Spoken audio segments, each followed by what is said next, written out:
tribulações pode ser o caminho para o propósito de Deus. Muitas vezes as tribulações podem ser a estrada, o caminho que nos leva ao propósito de Deus. Irmãos, Davi ficou fugindo de Saul, Saul perseguindo ele, mas aquilo ali era o treinamento, ele estava sendo treinado para ser rei. José do Egito foi perseguido pelos seus irmãos, foi lançado na cova, no poço, melhor dizendo, foi caluniado na casa de Potifar, ficou preso por vários anos na masmorra, mas aquilo ali era o caminho para o governo do Egito, aquilo ali estava sendo preparado, aquilo ali era a estrada. Muitas vezes, o propósito de Deus tem um percurso a ser seguido, tem um caminho, tem uma estrada a ser seguida. E nessa estrada tem muito espinho, tem pedras, tem tribulações, tem lutas.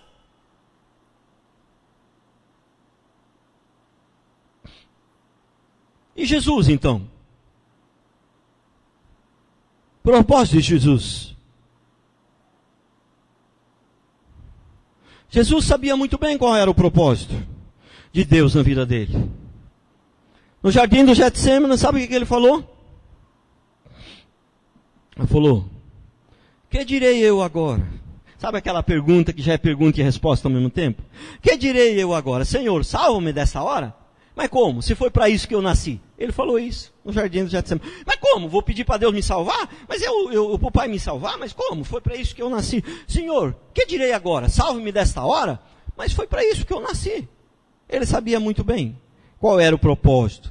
Então, a estrada que Jesus teve que percorrer, o caminho que Jesus teve que percorrer, o percurso que Jesus teve que fazer para atingir o propósito, foi de sofrimento, de dor, de vergonha, de tribulação, de angústia, de sofrimento, e muitas vezes, e assim foi a vida de Paulo, de José do Egito, de Moisés, irmãos.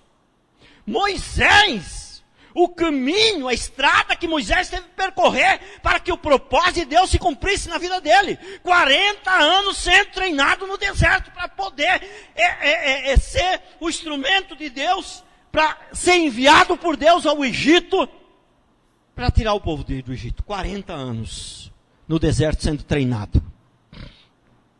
40 anos. Né? O propósito de Deus na vida de Noemi, a Bíblia não fala claramente numa frase só, mas se a gente ler o contexto, não tem como a gente não chegar a esta conclusão. O propósito de Deus na vida de Noemi era sair de Israel, sair de Belém, ir a Moabe para trazer Ruth, porque de Ruth viria o Salvador. Ruth faria parte da linhagem de Jesus Cristo. Ah, mas então Elimeleque não tomou a decisão errada. Ele tomou a decisão certa. Então ele deve ter entendido. Não. Ele tomou a decisão errada. Ele saiu de lá da terra do pão, porque lá não tinha pão. Ele saiu por causa do pão, ele não saiu por causa do propósito. Então, o fato de Deus ter usado a decisão errada de Elimeleque para cumprir o propósito, não significa que Elimeleque não vá prestar conta pela sua decisão errada.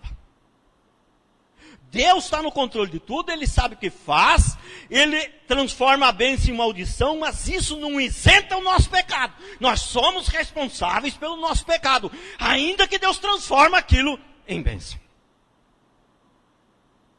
A mocinha vai lá e fica grávida, 16 anos, 18, 20.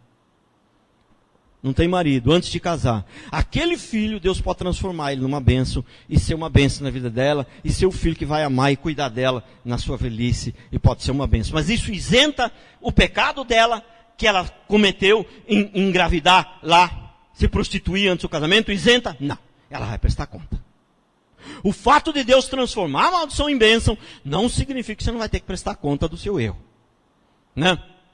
Então, o propósito na vida de Noemi era levar Ruth para Belém, para que o propósito de Deus se cumprisse.